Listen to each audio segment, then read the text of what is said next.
안녕하세요. 4월 26일 수요일 마이드라에 오신 여러분들을 환영하고 축복합니다.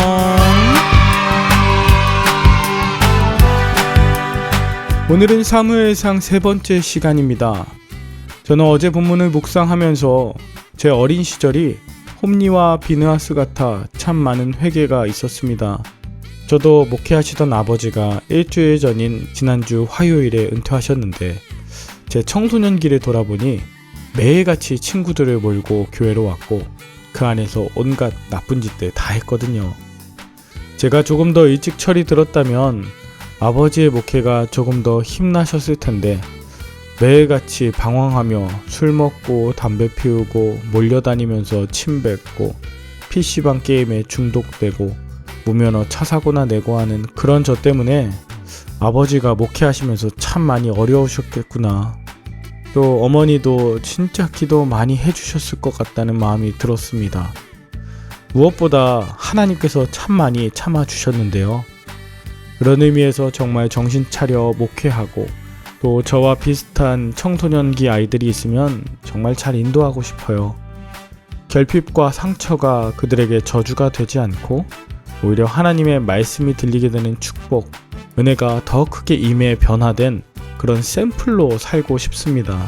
그런 주님이 오늘도 저와 여러분들을 말씀으로 변화시켜 주시길 기대하는 마음 담아 오늘의 마이드라를 힘차게 시작해 보도록 하겠습니다. 자, 출발!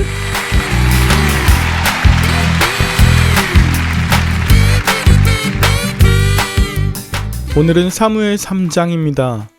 오늘 본문 1절에는 아이 사무엘이 엘리 앞에서 여호와를 섬길 때에는 말씀이 희귀하여 이상이 흔히 보이지 않았다고 합니다. 이것은 새 번역에서 주님이 말씀해 주시는 일이 극히 드물었고 환상도 자주 나타나지 않았다라고 표현해요. 게다가 2절에는 엘리의 눈이 점점 어두워져 가서 잘 보지 못했다고 하며 그가 자기 처소에 누웠다고 하는데요. 이것은 육적인 시력뿐 아니라 영적인 시력이 어두운 엘리의 상태를 말하는 겁니다.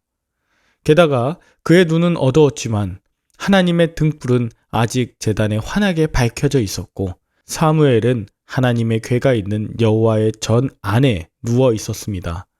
재밌지 않나요? 지금 엘리가 대제사장 아닙니까? 엘리가 하나님의 빛으로 인도함을 받고 말씀을 들어야 하는 자 아니냐 이 말이에요. 그때가 말씀이 희귀하고 이상이 보이지 않는 때니 더욱더 엘리가 하나님 앞에 무릎으로 나아가야 했을 텐데 재미있는 건 여호와의 전에 누워있던 자, 즉 사무엘이 하나님의 음성을 들었다는 거예요. 하나님이 직접 말씀해 주시는 일이 극히 드물었던 그때 사무엘이 하나님의 음성을 듣는데 처음 사무엘은 그것이 하나님의 음성인지 몰라 엘리에게로 달려갑니다. 그러나 엘리는 내가 부르지 않았으니 다시 누워라 라고 했죠. 그런데 6절 여호와께서 다시 사무엘을 부르셨습니다. 그래서 사무엘은 다시 엘리에게로 가서 당신이 나를 부르셨기로 내가 여기 있나이다 라고 대답하죠. 엘리는 또다시 내가 너를 부르지 않았다고 하면서 다시 누우라고 합니다.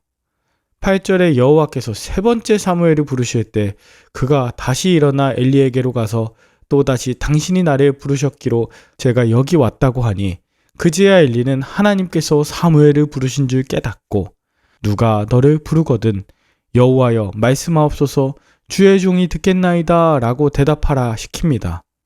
그리고 정말 10절에 여호와께서 다시 사무엘아 사무엘아 하면서 네 번째 부르십니다. 이에 사무엘이 말씀하옵소서 주의 종이 듣겠나이다 라고 합니다. 여러분, 이 밤에 하나님께서 사무엘을 불러서 말씀하신 것이 있어요. 그것은 하나님께서 사무엘을 축복하겠다, 또 내가 너를 사랑한다 그런 이야기가 아니라 바로 엘리의 집에 임한 심판에 대한 것이었어요. 하나님은 엘리가 자기 자식들이 스스로 저주받을 일을 하는 줄 알면서도 자식들을 책망하지 않았고 엘리 집안의 죄악은 재물이나 예물로도 영영 씻지 못해 심판하겠다 한 것을 그날에 다 이룰 것이라고 하는 것이었습니다. 하나님께서 사무엘아 사무엘아 부르셨고 하나님의 이 심판 이야기를 들은 사무엘은 아침 날이 밝을 때까지 누워 있었지만 결코 마음이 편하지 않아 제대로 잠을 이룰 수 없었을 겁니다. 그리고 15절, 아침에 여호와의 집의 문을 열었지만 그 이상을 엘리에게 알리기 두려워했어요. 그런데 그 아침에 엘리는 내 아들 사무엘아 하면서 여호와께서 무엇을 말씀하셨냐고 물으며 사무엘에게 하나도 숨기지 말고 다 고하라고, 하나라도 숨기면 하나님께서 너에게 심판벌을 내리고 또 내리실 것이라고 하며 그 내용을 묻습니다. 이에 사무엘은 엘리 제사장에게 하나님이 말씀하신 것 하나도 숨기지 않고 모두 말하게 되었죠. 그런데 그 말씀을 들은 엘리는 이는 여호와시니 선하신 대로 하실 것이라고 말해요. 그리고 19절, 사무엘이 자라매 여호와께서 그와 함께 계셔서 그의 말이 하나도 땅에 떨어지지 않으며 온 이스라엘이 사무엘은 여호와의 선지자로 세우심을 입은 줄 알았고, 그리고 마지막 21절을 새 번역으로 보면 주님께서는 실로에서 계속하여 자신을 나타내셨다. 거기에서 주님께서는 사무엘에게 나타나셔서 말씀하셨다라고 하면서 맞춰요. 즉 하나님께서 사무엘에게 계속해서 나타나셔서 말씀하셨다는 것인데 그 내용이 무엇이었을까요? 바로 하나님의 정의와 공의에 관한 것이겠죠. 사사시대에 자기 소견에 옳은 대로 행하는 자들을 향한 하나님의 가슴 아파하는 이야기, 또 어떻게 이 나라와 민족을 회복시켜야 하는지에 관한 것을 말씀하셨을 것입니다. 여러분은 오늘 본문을 통해 무엇을 느끼셨나요? 하나님께서 사무엘을 성소에서 4번이나 부르신 것, 이것이 엘리 제사장 가문에 대한 심판을 말씀하시기 위한 것이라는 걸 듣고 어떤 마음이 드셨나요? 저는 하나님의 말씀을 듣지도 보지도 못했던 엘리가 그저 대제사장이라는 이유만으로 사무엘에게 이렇게 해라 저렇게 해라 하는 것을 보며 참으로 안타까웠습니다. 자기는 말씀도 못 보고 듣지 못하는 상황인데 그저 훈수만 두는 그의 모습이 나중에 나의 모습이 될까 참으로 두려웠어요. 여러분, 만약에 저와 여러분들이 엘리의 상황이라면 그렇게 해서는 안 되죠. 지금 엘리가 자기 처소가 아닌 성소로 달려가 거기에서 지내며 하나님, 내게도 말씀해 주시옵소서. 내게도 나타나 주시옵소서. 내가 범죄하였나이다. 내가 내 자녀들을 온전히 책망하지 못하였나이다. 주여 내게 말씀하시고 내게 보여주시고 나를 돌이켜 하나님의 거룩한 종으로 끝까지 살아낼 수 있도록 인도하여 주옵소서. 그렇게 기도하며 자녀들을 온전한 길로 인도해야 되지 않았을까요? 자기는 못 듣고 못 보면서도 그저 권위적인 태도를 갖고 이래라 저래라 하는 그 모습이 기성세대 목회자, 오늘날의 교회 중직자들의 모습은 아니냐 이 말이에요.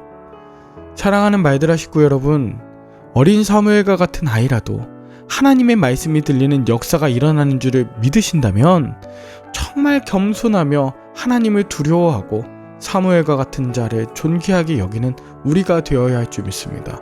또한 내게 임한 죄악의 결과가 그대로 저주로 이어지지 않도록 오늘 회개할 것은 반드시 회개하고 돌이킬 것은 돌이켜 새로운 빛의 하루를 맞이하시는 저와 여러분들의 복된 하루 될 수 있기를 간절히 축복합니다. 함께 기도할까요? 하나님 아버지, 내가 늘 주님과 함께하는 사무엘, 주님의 말씀을 듣는 사무엘이 되길 원합니다.